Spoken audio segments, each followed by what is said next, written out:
नचिकेता के यमराज से प्रसन्न देवता स्वर्ग में किस प्रकार अमर रहते हैं। आत्मा और जन्म मृत्यु का रहस्य क्या है। मृत्यु के बाद क्या होता है। किस प्रकार शरीर के माध्यम से परमात्मा का ज्ञान और दर्शन होता है। कैसे माना जाए परमात्मा हृदय में निवास करते हैं। परमात्मा का स्वरूप कैसा है। वे कब और कैसे कहाँ प्रकट होते हैं। आत्मा का स्वरूप कैसा है। मृत्यु के बाद आत्मा क्यों और कौन सी योनियां प्राप्त करती है। आत्मा निकल जाने पर शरीर में क्या रह जाता है। आत्मा किसी को मारती है या मरती है। तो प्रिय बंधुओं, आप लोगों का स्वागत है मेरे YouTube चैनल अध्यात्म ज्ञान पर। आज की कथा हमने कठोपनिषद से ली है। नचिकेता के यमराज से प्रश्नों का उत्तर जानने के लिए कृपया वीडियो को अंतिम तक देखिएगा। तो शुरू करते हैं आज की कथा। नचिकेता एक परम तेजस्वी ऋषि कुमार थे। उनके पिता का नाम वासरव था। कुछ ग्रंथों में उनके पिता का नाम उदालक कहा गया है। अपने तपोबल और हठ से यमराज को विवश करने वाले नचिकेता दूसरे व्यक्ति थे। सबसे पहले सती सावित्री ने अपने पति को जीवित करने के लिए यमराज को विवश किया था। नचिकेता ने यमराज को विवश कर ब्रह्म ज्ञान एवं मृत्यु के रहस्यों का ज्ञान प्राप्त किया था। तो प्रिय बंधुओं, जानते हैं नचिकेता की संपूर्ण कहानी। एक बार की बात है, नचिकेता के पिता वासरव ने एक यज्ञ का आयोजन किया। इस यज्ञ में उन्होंने प्रतिज्ञा की कि मैं अपनी सारी संपत्ति दान कर दूंगा।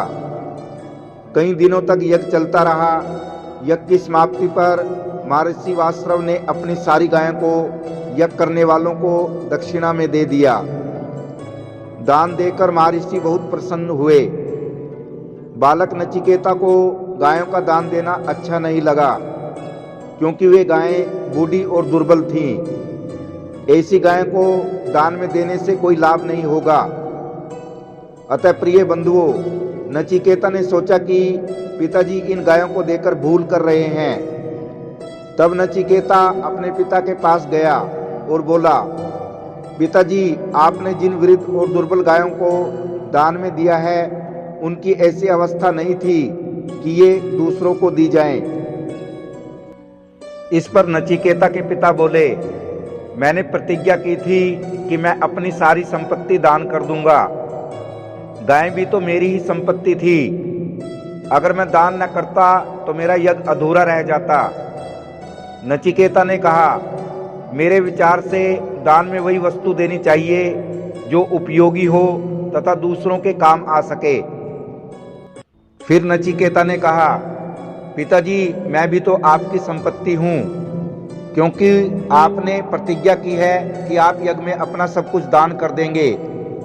तो बताइए, आप मुझे किसे दान में देंगे। इस पर नचिकेता के पिता ने कोई उत्तर नहीं दिया, परंतु नचिकेता के बार बार वही प्रश्न दोहराने पर नचिकेता के पिता को क्रोध आ गया। वे झल्लाकर बोले, जा, मैं तुझे यमराज को देता हूँ। नचिकेता आज्ञाकारी बालक था। उसने निश्चय किया कि मुझे यमराज के पास जाकर अपने पिताजी के वचन को सत्य करना है। अगर मैं ऐसा नहीं करूँगा तो भविष्य में मेरे पिताजी का कोई सम्मान नहीं करेगा और उनका यज्ञ भी अधूरा रह जाएगा। नचिकेता ने अपने पिताजी से कहा, मैं यमराज के पास जा रहा हूँ, अनुमति दीजिए। महर्षि असमंजस में पड़ गए। काफी सोच विचार करने के बाद उन्होंने हृदय को कठोर करके उसे यमराज के पास जाने की अनुमति दे दी। प्रिय बंधुओं, इस प्रकार नचिकेता यमलोक पहुंच गया, परंतु यमराज वहां नहीं थे। यमराज के दूतों ने देखा कि नचिकेता का जीवन काल अभी पूरा नहीं हुआ है, इसलिए उसकी ओर किसी ने ध्यान नहीं दिया। लेकिन नचिकेता 3 दिनों तक यमलोक के द्वार पर बैठा रहा। चौथे दिन जब यमराज ने बालक नचिकेता को देखा तो उन्होंने उसका परिचय पूछा। नचिकेता ने निर्भीक होकर विनम्रता से अपना परिचय दिया और यह भी बताया कि वह अपने पिताजी की आज्ञा से यहाँ आया है। यमराज ने सोचा कि यह पिता भक्त बालक हमारे यहाँ अतिथि है। मैंने और मेरे दूतों ने घर आए हुए इस अतिथि का सत्कार नहीं किया।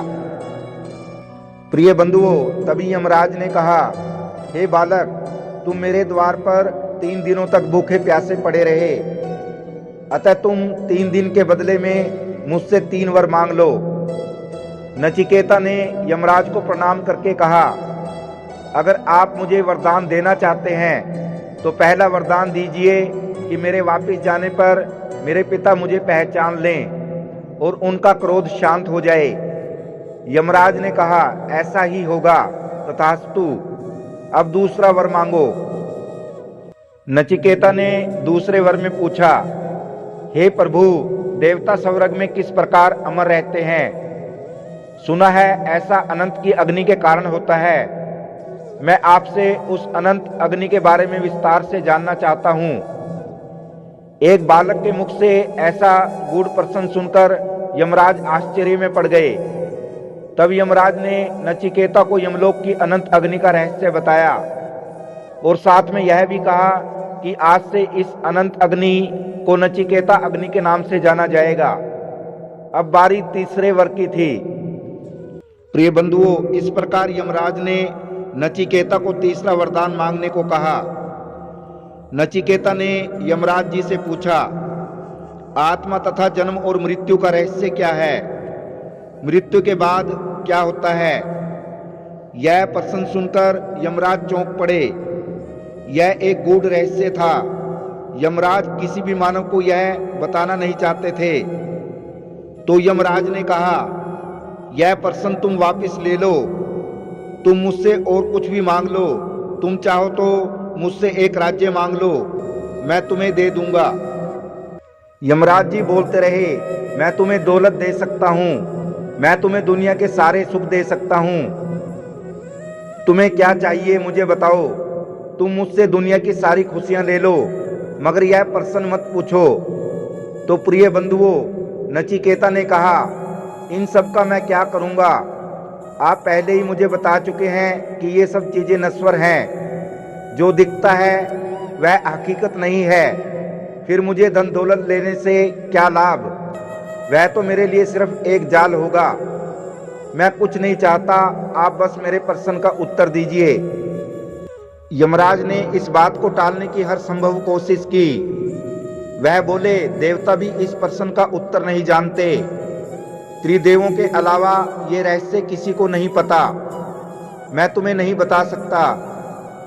तुम मुझसे अमरत्व मांग सकते हो। पर नचिकेता ने अमरत्व लेने से मना कर दिया और बोले, अगर ऐसा है, अगर देवता भी इसका उत्तर नहीं जानते और सिर्फ आप और त्रिदेव जानते हैं, तो आपने ही मुझे तीसरा वर मांगने का वचन दिया है। इसलिए हे प्रभु, आपको इसका उत्तर देना ही होगा। अब यमराज धर्म संकट में पड़ गए और बोले, हे बालक, मैंने आज तक तुम जैसा हट्टी मनुष्य नहीं देखा। तभी अपने वचन और नचिकेता के हट के कारण यमराज नचिकेता को आत्मा तथा जन्म मरण का रहस्य बताने को तैयार हो गए। नचिकेता ने पहला प्रश्न किया, किस प्रकार शरीर के माध्यम से ब्रह्म या परमात्मा का ज्ञान और दर्शन होता है? यमराज बोले, ब्रह्म या परमात्मा मनुष्य के हृदय में निवास करते हैं, जबकि मानव शरीर में 2 आंख, 2 कान, 2 नाक के छिद्र और 1 मुंह, ब्रह्मरुद्र, नारी और गुदा और शीशन के रूप में ये 11 दरवाजे वाले नगर होते हैं। आप इन्हें परमात्मा की नगरी भी मान सकते हैं। जो मनुष्य इस रहस्य को जानकर ध्यान और चिंतन करता है, उसे किसी भी प्रकार का दुख नहीं होता। ऐसा ध्यान करने वाला मनुष्य मृत्यु के बाद जन्म और मृत्यु के बंधन से मुक्त हो जाता है। नचिकेता ने पूछा, कैसे माना जाए परमात्मा हृदय में निवास करते हैं? यमराज ने बताया, केवल मनुष्य ही परमात्मा को पाने का अधिकारी है। इससे यह सिद्ध होता है मनुष्य के हृदय में परमात्मा का वास है। अपने हृदय में परमात्मा का वास मानने वाला व्यक्ति यह मानता है कि दूसरे के हृदय में भी यह परमात्मा विराजमान है, इसलिए वो व्यक्ति दूसरे की बुराई और घृणा से दूर रहता है। अब नचिकेता ने पूछा, आत्मा किसको मारती है या मरती है? तब यमराज बोले, जो आत्मा को मरने वाला या मारने वाला मानते हैं वो दरअसल में महाअज्ञानी हैं। तुम्हें उनकी बातों को नज़रअंदाज करना चाहिए, क्योंकि आत्मा न तो मरती है और ना ही किसी को मारती है। तो प्रिय बंधुओं, नचिकेता ने फिर पूछा, आत्मा का स्वरूप कैसा होता है? यमराज जी ने उत्तर दिया, शरीर के नाश होने के साथ जीवात्मा का नाश नहीं होता। एक आत्मा का भोग विलास और जड़ शरीर से कोई लेना देना नहीं है। आत्मा अनंत, अनादि और शरीर रहित है। आत्मा का न तो कोई कारण है और ना ही कोई कार्य। ना तो आत्मा का जन्म होता है और ना ही इसकी मृत्यु होती है। यदि कोई मनुष्य परमात्मा के ज्ञान को नहीं जान पाता तो उसे अनेक कष्ट भोगने पड़ते हैं।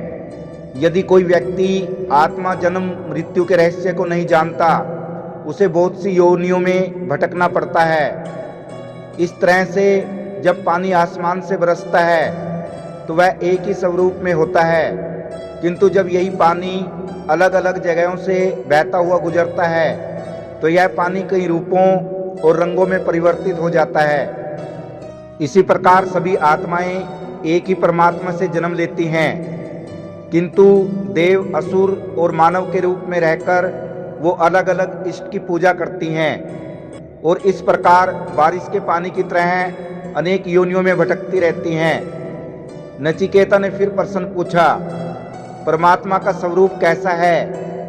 ये कैसे और कब और कहाँ प्रकट होते हैं? यमराज जी ने बताया, परमात्मा प्रकृति गुणों से बिल्कुल अलग हैं। वे स्वयं ही प्रकट होने वाले हैं। वे ही मेहमान बनकर हमारे घरों में आते हैं।